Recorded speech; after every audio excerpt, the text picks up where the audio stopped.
any of the great truths are not received from our flesh and blood. Whether it comes to inspiration, whether it comes to enlightenment, awareness, they all flow from a spiritual world. In today's gospel, when Peter says who Jesus is, Jesus said to him, "For flesh and blood has not revealed this to you, but my Father in heaven." At different times we are being given this opportunity. Different things happen in our life. Though they are at the same level of our body, they have something to teach us. They have something to reveal to us of the spiritual world. The flesh and blood or human body is no doubt the very medium. It's through our body, through our senses, that we experience different things. And through these experiences, taken into a different level, a spiritual level. And there lies all the truths, all those great things that can influence our way of life and influence our body. Though everything comes from the spiritual world, at the same time, we don't need to go to heaven and come back in order to understand our life better.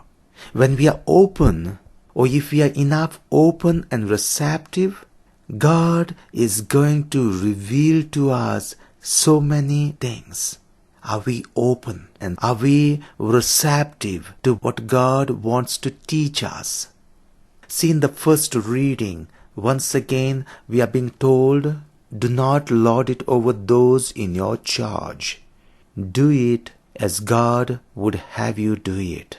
Now when we are as leaders, maybe in our family, leaders in our friend circle, leaders at our workplace, or someone else consider you better, or he's a whole leader, he's a whole model, what this first reading asks us is, do not lord it over them.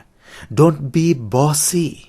Be to this person, or be to this group, be to this family, be to those looking for you as their guide and leader, as a face of God.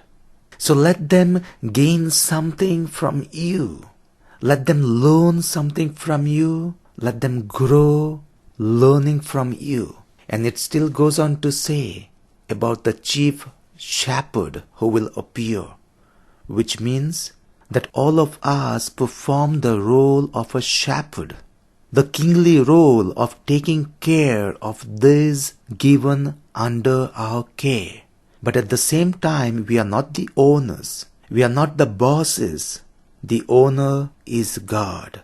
The owner is that shepherd, and unto whom we have to hand over.